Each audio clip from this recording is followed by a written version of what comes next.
We're going to be doing a Q&A today, which should last around 30 minutes and any questions we might not get the chance to answer, so we'll try and answer in the comments. So I'll basically introduce myself. So I'm Millie, the VP Education.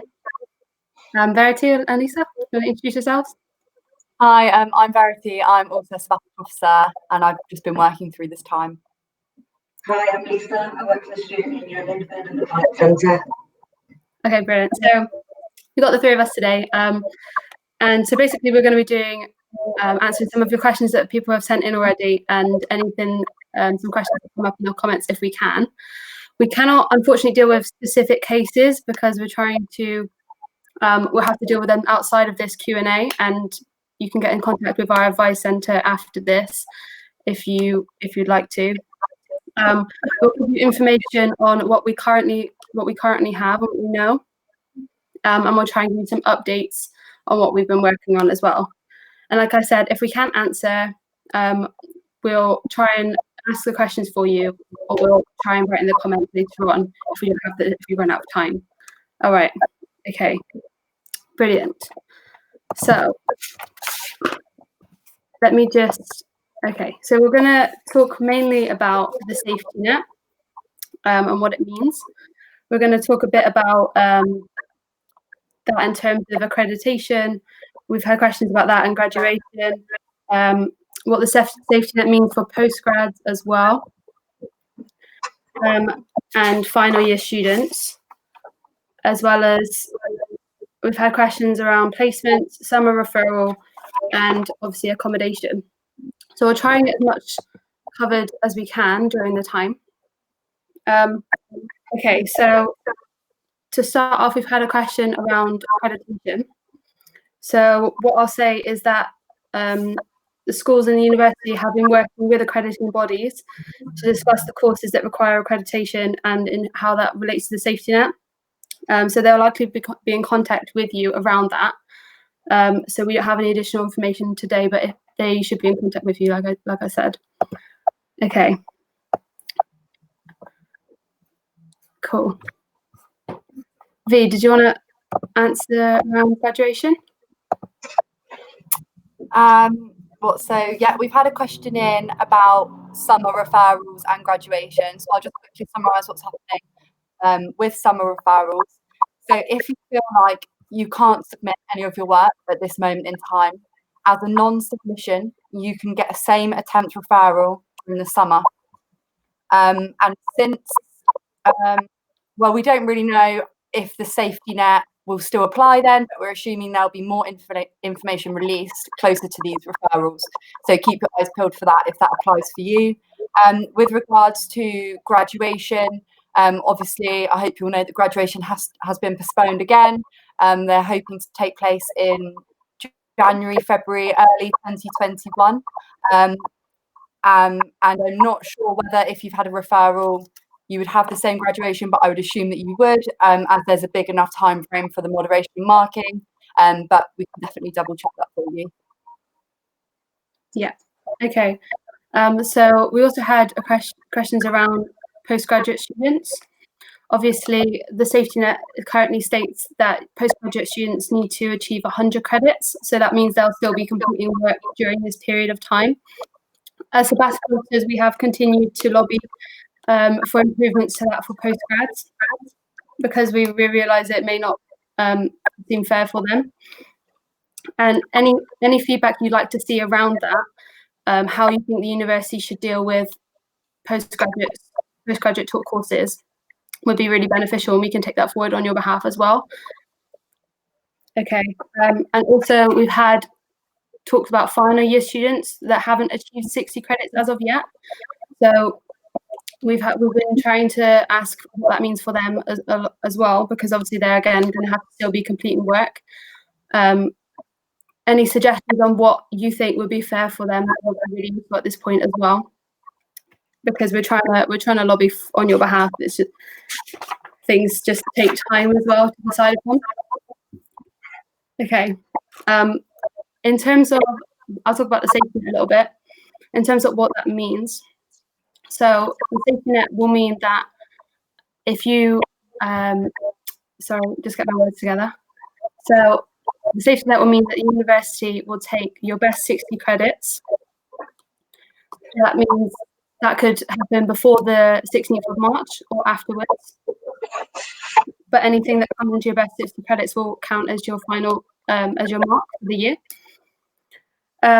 You still get the 10 working day extension currently. You get the option to retake at the same attempt, and you get the option for referral at the same attempt. So those won't be capped if you wanted to refer or retake, if you needed to retake. Okay, so we also had conversations about placements.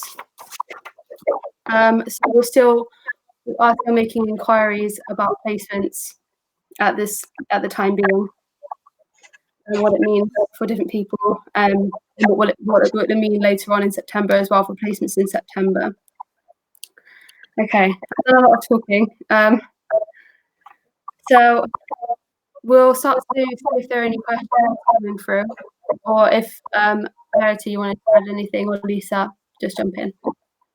I was just looking at the comments, and we've had a question about the University Hardship Fund, and I know, Lisa, you've been in discussion about this week, so did you want to explain a little bit about that?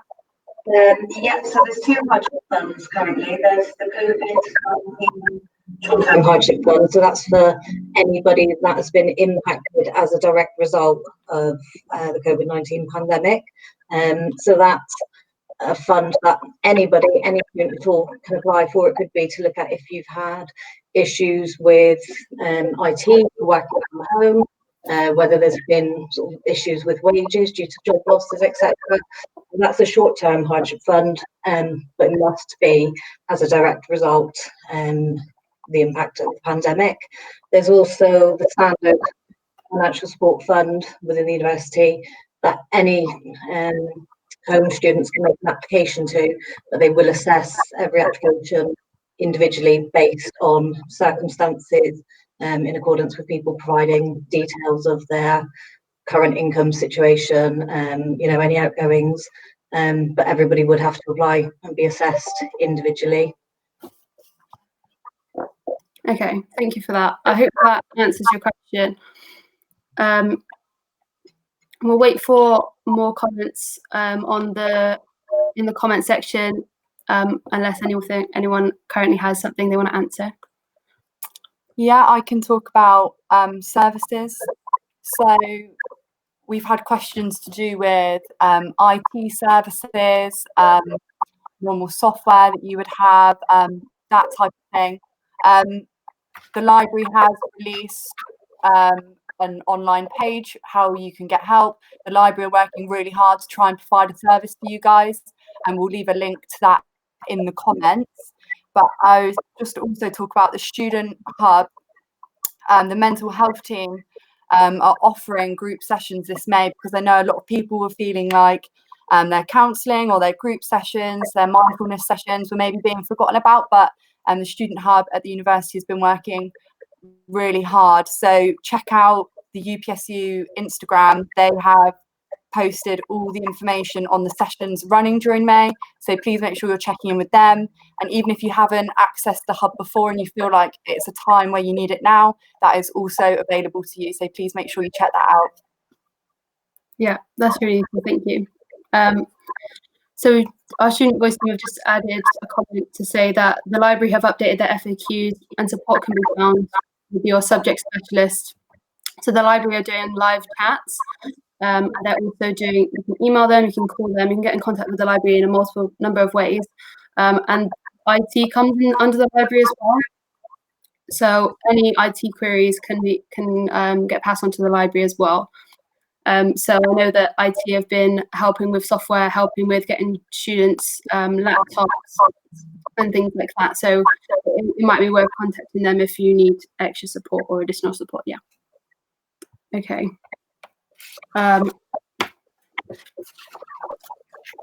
Okay, so other things that are available are things like SumUp are still doing on Zoom. doing sessions to help students. Obviously, they can't provide face-to-face service, so they're doing Zoom calls, I believe. I posted that previously, but we can try and get that in the comments below as well. As well as the writing cafe, doing a digital writing cafe as well. So that's support with writing assignments and things like that. Our student voice team has just posted the link to the student hub in the comments below if you wanted to have a look at that for their resources. Okay. Millie, did you want to talk about the results of the survey in a little bit? Survey results. Yes. Oh, in terms of, do you mean around dissertation? Yeah. Yeah. So we had a question around what were the results of the survey in regards to dissertation. So we have asked for more clarity around that from the university. People have said that 10 working days isn't enough, and we did try and lobby in the university for extra clarification on that and what more they could do. They've said that they can't extend beyond 10 working days due to marking and such. And students, staff and students have, a lot of them have already organised replacement projects. And they said that adding additional days can lead to more uncertainty and a lack of deadlines to help the students to to progress, because a lot of students obviously just want to finish it. So that's what they have said. I can, if there was any more questions around dissertations, I can go back and ask more if you want any clarification or just a reason why. That's what we've got so far. Let me just look to see if there's any more questions.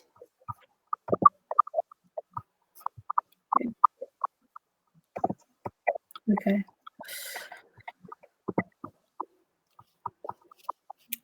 Should we summarise the letter that Tilda sent to the housing companies about private accommodation? Yeah, I haven't got the letter up on my screen. Does anyone have it at the moment? I don't have it to hand, but yeah. I think the letter was just asking that they take into consideration the situations in relation to students who've been impacted by COVID-19, particularly, ones that can't stay at their accommodation have had to move to other places. So it was asking them to look at each student's situation and see what the release from tenancy. The difficulty with that is the landlord and letting agents' discretion. So that we've sent the letter out and we're supporting to ask them to help students where they can. The legal position remains unchanged, and that's tenancy agreements still currently binding. If students don't pay their rent, if they're not released from tenancy, they could end up in a position where in the future the landlord could take action against them for recovery of unpaid rent, and that could sometimes result in things like county court judgments, etc. So, there's a lot of information there. There's a lot of things that are being looked at the moment. But obviously, as an advice centre, our stance is that unless you are released from your tenancy, you are still legally bound. And obviously, we will update if there's any changes to the legislation. We'll make sure that we put them on the PSU page. But currently, the situation does remain unchanged. Thanks, Lisa. Our student voice team have just added a link to our letter that we've co-signed with the Vice Chancellor and with PCA, I believe. Yeah. Do you want to add something? I don't know. Yeah, so if you feel unsure about anything to do with accommodation, which is completely normal to feel like that at our age, I don't think we're expected to know all the answers and all the legalities, and contracts can be a really difficult thing. If at any point you want to go through your contract or just want some advice from someone, please do utilise our advice centre. It could save you a lot of trouble further down the line if you need anything clarifying, so use our service. Okay, thank you. So we've also got something to show what we've been working on. We've got a page called what's it called? It's on the SU website. Yeah, it's our key priorities. That's right. Thank you. So if you go onto the UPSU website, there's a little link that says our key priorities. And this is where we tend to update on what we've been doing. So we've got sections on housing and rent, financial hardship support, placements, assessments, compensation, wellbeing, support for student carers, extenuating circumstances, library, IT and resources, the safety net policy, progression and graduation at the moment. So these are things that we're working on every day with the university, and with as Sabbatical Officer team and as a students' union. So we're all kind of collaborating on this. So Student Voice, I just put the link as well. So have a look at that. We do try and update that quite often with any more information that we've got from our university meetings, because we're attending university meetings like 3 times a week at the moment, where we get updates most days. That's where we raise your issues and raise your concerns. Just to add, please let us know if you have any questions you want to ask us about assessments, about exams, about the safety net, about anything that you want us to ask on your behalf for the university that hasn't been stated at the moment. Just let us know. You can always send us a message privately. You can use our student survey. You can put in the comments below, and we can try and get answers for you, because obviously that's our job, is to be representative of our students. So we do try. Okay. We've also got the list of frequently asked questions on the website. Yeah. So as we've been getting queries coming in to the advice centre, some things that have been quite commonly asked, we've been posting. So it may be that you have a query, you think that you need to contact advice, have a quick look through the list of frequently asked questions first. The answer may be on there, but obviously if not, do send us an email. Lovely. Brilliant. Okay. So we haven't had any more questions at the moment. There are lots of useful links in the comments below if you wanted to have a look. Do ask us questions, because you've got us live here if you want to ask us anything. So please don't hesitate to ask.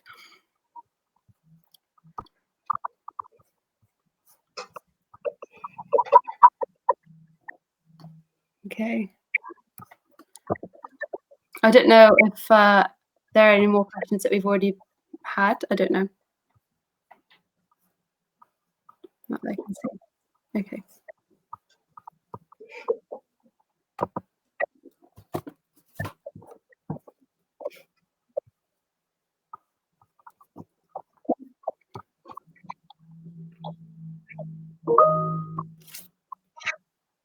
Okay.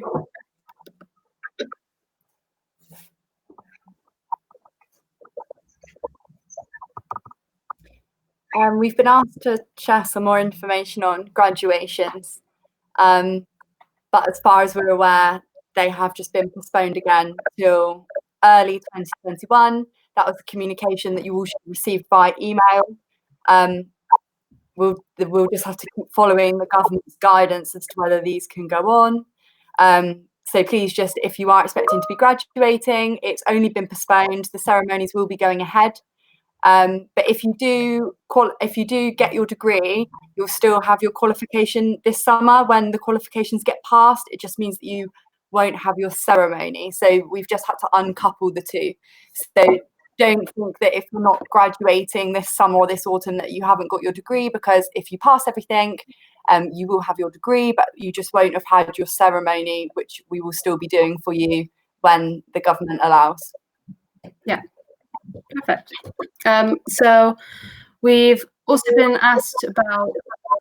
asking students what they want to see in September, and we're welcoming feedback about what September is going to look like. What do you think the university should be doing? Do they need to be better delivering online teaching? Any feedback about that would be great. Do you think we need additional wellbeing support? Anything like that, you can let us know your feedback about that. What would you think if the next part of the academic year had to be online? What do you think about social distancing in lectures? Any feedback on that would be really great. That's what the university are currently looking into that at the moment as well. and they really want your opinions about what's gone well, and maybe what they can improve on, so that in September it goes as smoothly as possible.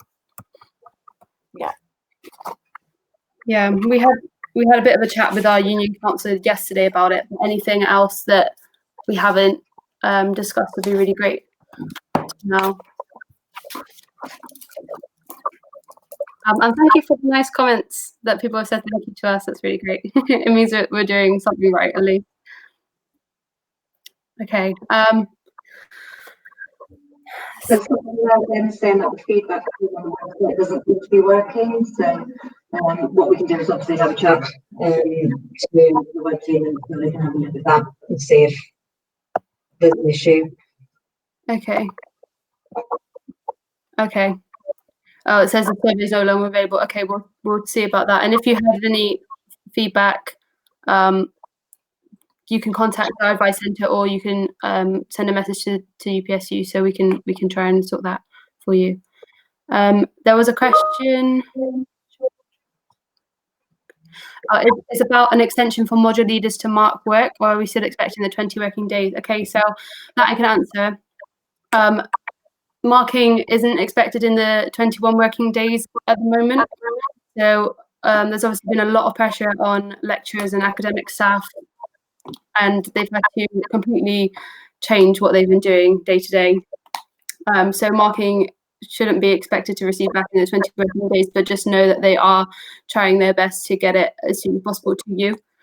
But just bear with them, and thank you for asking that. I'm sure a lot of people would have wanted that question answered as well. Okay, so our student voice team have said that you can use the survey now. It seems to be fixed. So if you want to try again and leave some feedback. Okay.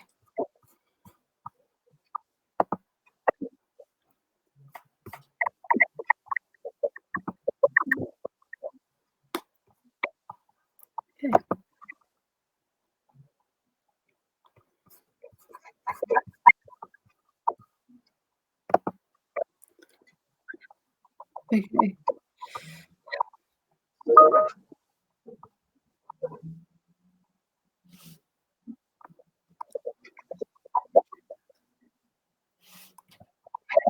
I think we've had a question about accommodation come in.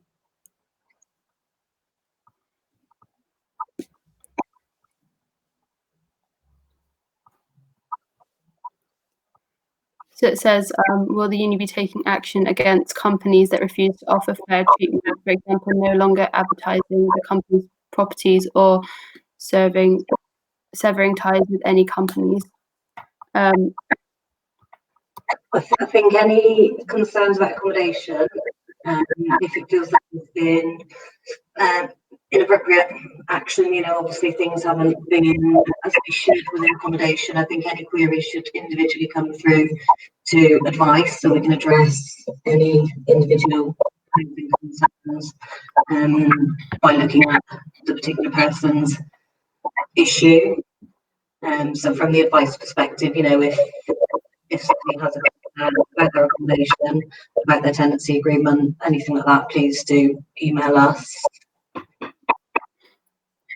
Okay, there's a question about modules having changed weighting piece of coursework from 25% to 75% without consultation. Yes, so some of you might have noticed that the components of your modules may have changed, and this was because the decision was made to reduce the amount of assessment going on during this period to relieve pressure off of students and staff. And it was agreed that the bare learning outcomes were the only things that needed to be assessed. So if there was any other pieces of coursework or exams going on that was maybe replicating a learning outcome that had already been assessed, these were all being reduced to the bare bones of your modules. So if your one piece of coursework has gone from 25% to 75%, that's because that is your learning outcomes being assessed. So it just means that when you pass that, it means that your learning outcomes have still been assessed and your module is valid to go towards your degree. I don't know if you want to add something, Millie.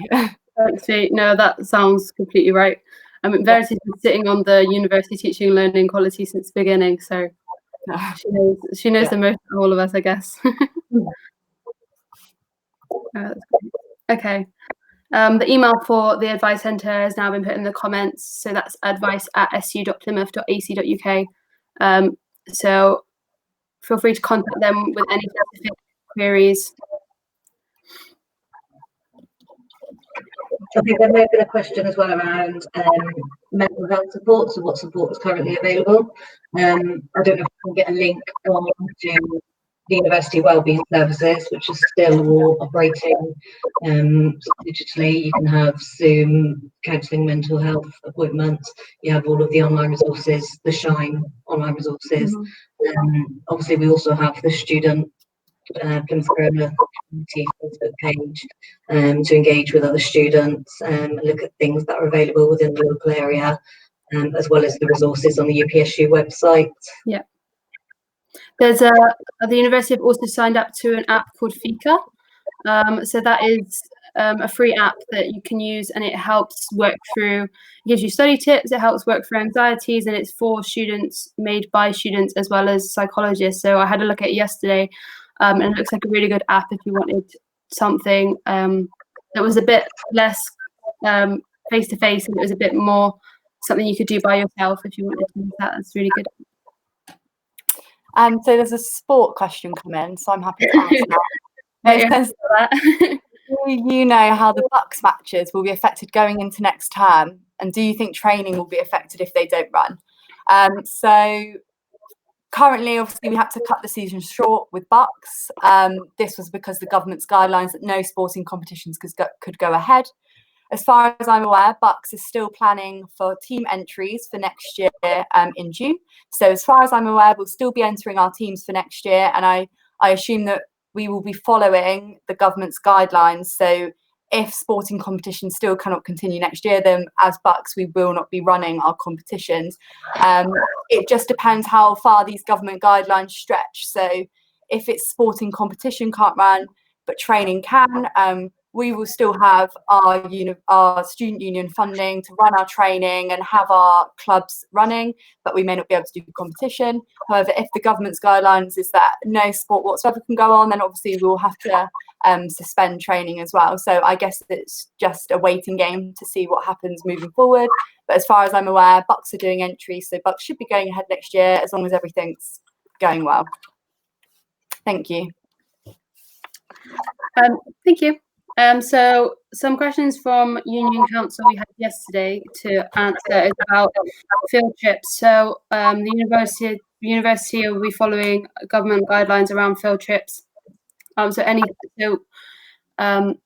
also applies to field trips next year. We have to wait and see what the government says. We can't clarify at the moment about what's going to be affected and what's not. We just have to follow government guidelines. Okay. And in terms of returning library books and such, so you won't be charged if you cannot return your library book, and I don't think you should post it back. I think you should just hold on to it. Any more information is also on the library website about returning books. So if you do currently have a library book at home, it's fine. You won't be charged for it.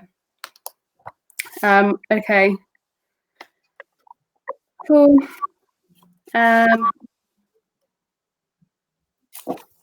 Yeah. If there's anything else, so Student Voice team have put links to self-help resources, the Big White Wall, mental health counselling, and the comments to have a look at any of those. And thank you for your all your comments. It's really appreciated. It's been a difficult time to obviously to work from home and to do this sort of work. So we really appreciate all the thank you comments. Okay. If you think like there's anything the SU could do more to support you guys, just let us know. Just let us know how we can help, because we're always here to help you guys, and we're here for you, and we want to support you, and we want you to achieve the best that you can, and to try and get you to be at least the least affected by the situation as we can. So yeah. Okay. we haven't got any more comments at the moment, but thank you to everyone who has asked a question.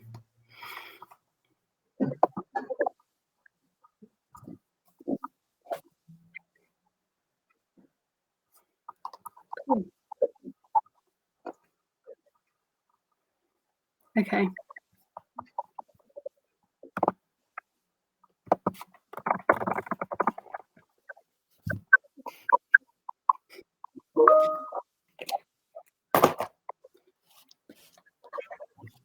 And if you can't think of any questions right now, like I said, just put something in the comments and we'll try and answer as well. Yeah, so I think we did say about half an hour.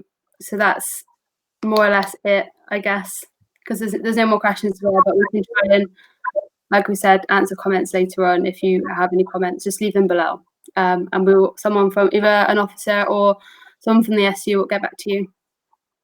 Yeah. And any comments that you've left with us, we'll take to our relevant meeting, so we can make sure that we're representing you. There's also a link to fieldwork info that Student Voice has put as well, just down below, if that's helpful. Thank you. Almost by magic. Okay. Okay, I think we'll leave it there then, if that's all right. Yeah. We may do another one, we may not. It was just kind of see what was going to happen, and I think it went quite well from our perspective. And I'd like to do one, even if it's just me, but we'll hopefully see you soon.